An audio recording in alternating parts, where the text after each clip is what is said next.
क्या हालत हो रखी है। इनकम टैक्स के बारे में बात करते, एक और बड़ी न्यूज़ वायरल होती है, बहुत टॉपिक डिस्कस किया जाता था कि बहुत बड़े ऐसे लोग हैं जिनकी नेटवर्थ बहुत है, पैसा बहुत है, कमाते भी बहुत हैं, जेफ बेजोस हो गए, इलॉन मस्क हो गए। ये बताते हैं कि ये टैक्स जो कॉर्पोरेट टैक्स जो कंपनियां कमा रही है वो एक अलग टैक्स है, पर ये पर्सनल टैक्स जो आता है इनकम टैक्स में, ये ज़ीरो पे करते हैं या नहीं पे करते हैं, क्या होता है, ये क्या होता है इसका? बिल्कुल आपने सही कहा कि जो बड़े बड़े इन्वेस्टर्स हैं हमारे, इनके बाद में काफ़ी न्यूज़ ऐसी वायरल होती हैं कि ये लोग कोई भी टैक्स नहीं देते, जिसमें कि बहुत बड़ा नाम आता है जेफ बेजोस का, इलॉन मस्क का, जो कि आज की डेट के सबसे अमीर आदमी हैं। ये कैसे टैक्स पे नहीं करते, आप बात समझिए। होता क्या है, इनकी कंपनीज़ के जो शेयर्स होते हैं वो मार्केट में फ्लोट में रहते हैं। ये लोग सैलरी के रूप में कोई भी पैसा नहीं लेते हैं। ओके। जितना भी इनको पैसा चाहिए होता है ये अपनी कंपनी में, तो ये अपने शेयर्स खरीदते रहते हैं। सपोज दैट अगर इनकी जो मतलब जो इन्होंने मेहनत करी उसकी वजह से इनकी सैलरी अगर 10 लाख की बनती है, 10 करोड़ की बनती है, तो उसके ये अपने पोर्टफोलियो में शेयर्स और ऐड करते रहते हैं कंपनी से। जब इनके पास शेयर्स बढ़ते रहते हैं तो जाहिर सी बात है, जब तक शेयर खरीदने पे तो कोई टैक्स पड़ता नहीं है, आपने सैलरी ली नहीं। अच्छा, अब इनके रोज़मर्रा की ज़िंदगी के खर्चे कैसे चलते हैं?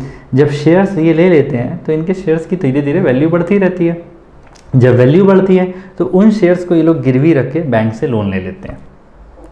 जब बैंक से लोन लेते हैं तो वहाँ पे इनकी जो रोज़मर्रा के खर्चे, जो भी इनको थोड़ा बहुत चाहिए होता है, वो अपना यूटिलाइज करके अपना बढ़िया ज़िंदगी ये लोग चलाते रहते हैं। तो ये लोन की ज़िंदगी जी रहे हैं, ये लोग लोन से पैसा जीते रहते हैं। अब दूसरी बात आती है कि भाई इतना पैसा लेकर आ जाएंगे, कभी ना कभी तो बेचेंगे। बिल्कुल सर। तो जाहिर सी बात है, आज से 3 साल पहले तक, मतलब 2018 में इंडिया में लॉन्ग टर्म कैपिटल गेन के ऊपर कोई भी टैक्स नहीं था।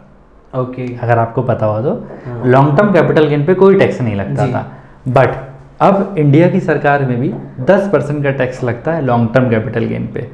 तो यानी कि एक साधारण व्यक्ति जहां 30% और 40% के टैक्स ब्रैकेट में जा रहा है, अगर आप लॉन्ग टर्म कैपिटल गेन, जब ये अपने शेयर्स कभी बेचेंगे, जब पैसा आएगा, मतलब जब इन्हें पैसे की ज़रूरत होगी, तो ये मात्र 10% टैक्स दे के निकल जाएंगे। तो यही एक बेसिक रीज़न है जी, जो बड़े बड़े इन्वेस्टर्स हैं वो लोग टैक्स के ऊपर नहीं ज़्यादा फोकस रखते हैं। मुझे अभी भी थोड़ा सा वो हो रहा है कि जो जेफ बेजोस हैं या जो बड़े बड़े, क्या ये इंडिया में भी ऐसा ही है? हाँ बिल्कुल, और क्या।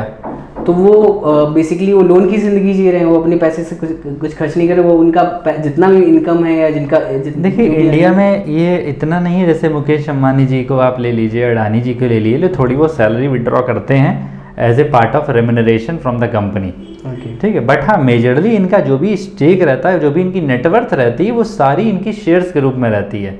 जैसे जैसे इनकी शेयर्स बढ़ते हैं वैसे वैसे इनकी नेटवर्थ बढ़ती जाती है। तो क्या ऐसा भी होता है कि इनके एम्प्लॉयज़ या जो सैलरी उठा रहे होंगे वो इनसे ज़्यादा टैक्स पे कर रहे होंगे? जेफ बेजोस का एम्प्लॉयज़ जेफ बेजोस से ज़्यादा टैक्स पे कर रहे हैं? बिल्कुल ऐसा होता है, अक्सर ऐसा सिनेरियो आता है। जो कि इनके कंपनी के जो सीईओज वगैरह होते हैं, उनकी जो सैलरी होती है वो बहुत ज़्यादा होती है, और अगर आप कंपेयर करेंगे इनकी, तो इनकी क्या नेटवर्थ बढ़ रही है। अक्सर हम लोगों ने ये एग्जाम्पल सुना है वॉरेन बफे जी के नाम से। उनके पास कोको कोला और एप्पल कंपनी के शेयर्स हैं। बिल्कुल सर। जो इनके टॉप मोस्ट जो कंपनी का जो सीईओ है, जितनी इनकम वो नहीं कमाता है, उससे ज़्यादा इनकी मात्र डिविडेंड से इनकम आती है उन कंपनियों से। तो आप सोच सकते हैं, इन्वेस्टमेंट सोचना और इन्वेस्टमेंट करना एक अलग अलग मैटर है। और जो भी लोग पैसे इन्वेस्ट करें थोड़ा सोच समझ के करें, किसी सीए के अंडर में या किसी ऐसे जो फाइनेंशियल एडवाइज़र उनके अंडर में, इन्फ्लुएंसर्स के अंडर में थोड़ा सा बच के चलें तो ज़्यादा सही रहेगा। क्योंकि इन्फ्लुएंसर्स बहुत समय ऐसा टाइम रहता है जो जब किसी एप्लीकेशन के बोले हुए शब्द ही आपको बोल देता है।